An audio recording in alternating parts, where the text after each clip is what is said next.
Dear friends, Thomas has been pestering me to write about his branch line. After all, he said, we already important this part of the whole railway. What can I write about? I asked. Oh, lots of things. Percy's woolly bear, Toby's tightrope, and your ghost, I added. Don't put that silly story in, said Thomas crossly. I will all the same. Thomas has been much too cocky lately. It will serve him right. The author. And every year, on the date of the accident, it runs again, plunging into the gap, shrieking like a lost soul. Percy, what are you talking about? The ghost train. Driver saw it last night. Where? Asked Thomas and Toby together. He didn't say, but it must have been on our line. He says ghost trains run as a warning to others.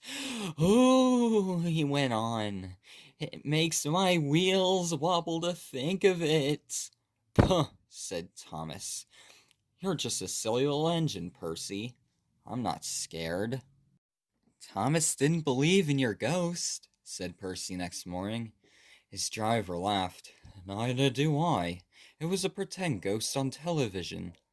Percy was disappointed, but he was too busy all day with his stone trucks to think about ghosts. That evening, he came back, light engine from the harbor. He liked to ring at night. He coasted along without effort, the rails humming cheerfully under his wheels, and signal lights changing the green at his approach. He always knew just where he was, even in the dark. Crow's Farm Crossing, he chuntered happily. We shan't be long now. Sam had forgotten that Mr. Crow wanted a lime cart taken to 40-acre field.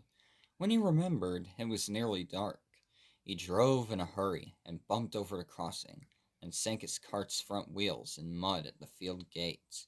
The horse tried hard, but couldn't move it. The cart's tail still fouled the railway. Sam gave it up. He unharnessed the horse and rode back to the farm for help. There's still time, he told himself. Next train isn't due for an hour. But he had reckoned without Percy. Percy broke the cart to smithereens, and lime flew everywhere.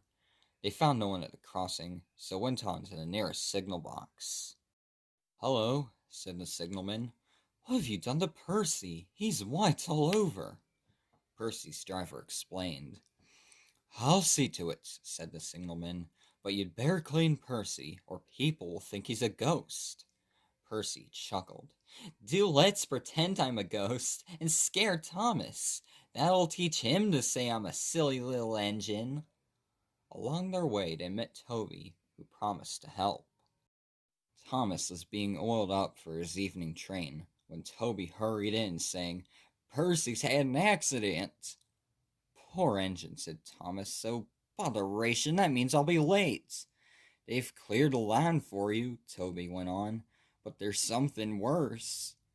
Out with it, Toby, Thomas interrupted. I can't wait all evening.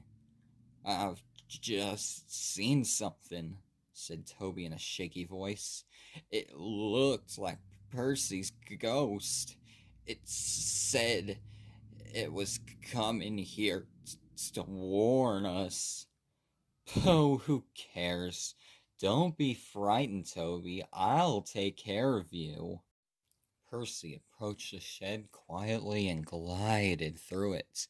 Peep! Peep! Peep, peep, peep, peep! He shrieked. As had been arranged, Toby's driver and fireman quickly shut the doors. Let me in! Let me in! Wailed Percy. No, no, answered Toby. Not by the smoke of my chimney, chim.